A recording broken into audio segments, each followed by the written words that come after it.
distinguished guests, brothers and sisters, ladies and gentlemen, friends and enemies.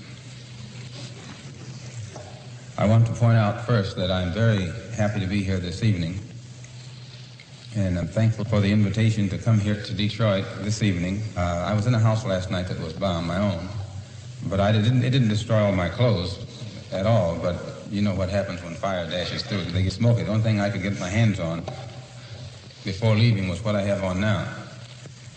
And it isn't something that made me lose confidence in what I'm doing, because my wife understands, and I have children from this size on down, and even in their young age, they understand. I think they would rather have a father or brother, or whatever the situation may be, who will take a stand in the face of any kind of reaction from narrow-minded people, rather than to compromise and later on have to grow up in shame and in disgrace.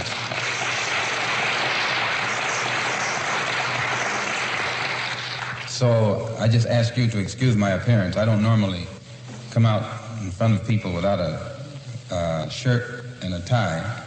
I guess that's somewhat a holdover from the black Muslim movement, which I was in, and that's one of the good aspects of that movement. It teaches you to be very careful and conscious of how you look, which is a positive contribution on their part.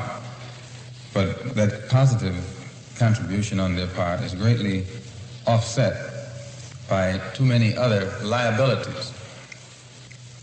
Before I get involved in anything nowadays, I have to straighten out my own position, and which is clear. I am not a racist in any form whatsoever. I don't believe in any form of racism.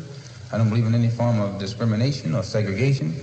I believe in Islam. I'm a Muslim, and there's nothing wrong with being a Muslim, nothing wrong with the religion of Islam. That just teaches us to believe in Allah as the God, and those of you who are Christians probably believe in the same God, because I think you believe in the God who created the universe, and that's the one we believe in, the one who created the universe. The only difference being you call him God, and we call him Allah. Jews call him Jehovah. If you could understand Hebrew, you'd probably call him Jehovah too. If you could understand Arabic, you'd probably call him Allah. But since the white man, your friend, took your language away from you during slavery, the only language you know is his language, your friend's language. So you call for the same God he calls for. When he's putting a rope around your neck, you call for God, he calls for God.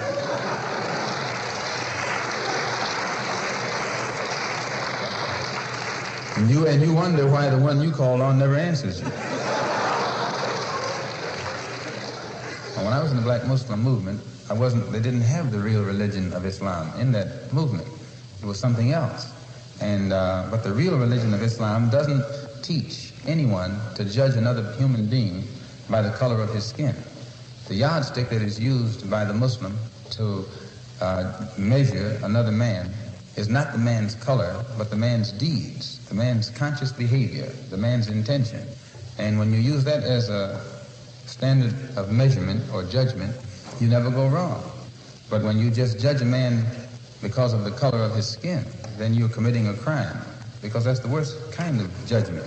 If you judge him just because he was a Jew, that's not as bad as judging him because he's black, because the Jew can hide his religion. He can say he's something else, in which a lot of them do that. They say they're something else. But the black man can't hide. When they start indicting us because of our color, that means we're indicted before we're born, which is the worst kind of crime that can be committed. Elijah Muhammad had taught us that the white man could not enter into Mecca in Arabia, and all of us who followed him, we believed it. And he said the reason he couldn't enter was because he's white and inherently evil, and it's impossible to change him. And the only thing that would change him is Islam, and he can't accept Islam because by nature he's evil. And therefore, by not being able to accept Islam and become a Muslim, he could never enter Mecca. And this is how he taught us. And so when I got over there and went to Mecca and saw these people who blonde and blue-eyed and pale skin and all those things, I said, well, but I watched them closely, and I noticed that though they were white, and they would call themselves white, there was a difference between them and the white one over here. And that basic difference was this. in Asia or the Arab world or in Africa, where the Muslims are, if you find one who says he's white, all he's doing is using an adjective to describe something that's incidental about him, one of his incidental characteristics. So there's nothing else to it. He's just white. But when you get the white man over here in America and he says he's white, he means something else. You can listen to the sound of his voice when he says he's white. He means he's boss. That's right. That's what white means in this language. You know the expression free, white, and 21. He made that up. He's letting you know all of them mean the same. White means free, boss. He's up there. So that when he says he's white, he has a little different sound in his voice. And I know you know what I'm talking about. Despite the fact that I saw that Islam was a religion of brotherhood, I also had to face reality. And when I got back into this American society, I'm not in a society that practices brotherhood. I'm in a society that might preach it on Sunday, but they don't practice it on no day, on any day. And so since I could see that America itself is a society where there is no brotherhood, and that this society is controlled primarily by racists and segregationists, and it is, this is a society whose government doesn't hesitate to inflict the most brutal form of punishment and oppression upon dark-skinned people all over the world.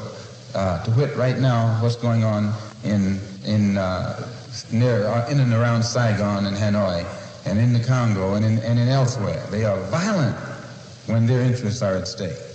But all of that violence that they display at the international level, when you and I want just a little bit of freedom, we're supposed to be nonviolent. They're violent. They're violent in Korea. They're violent in Germany. They're violent in the South Pacific. They're violent in Cuba. They're violent wherever they go. But when it comes time for you and me to protect ourselves against lynchers, they tell us to be nonviolent.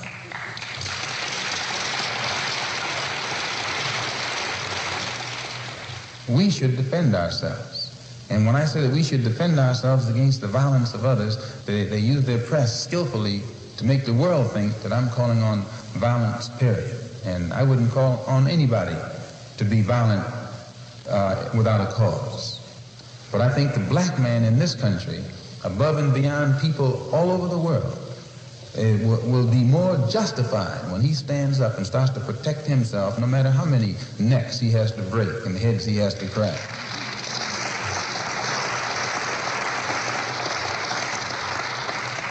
I saw in the paper where on the television, where they took this black woman down in Selma, Alabama, and knocked her right down on the ground, dragging her down the street. You saw it. You're trying to pretend like you didn't see it because you knew you should have done something about it and didn't. It showed the sheriff and his henchmen throwing this black woman on the ground, and Negro men standing around doing nothing about it, saying, well, let's overcome them with our capacity to love. What kind of phrase is that? Overcome them with our capacity to love. And then it disgraces the rest of us because all over the world the picture is flashed showing a black woman with some white brutes with their knees on her, holding her down, and full-grown black men standing around.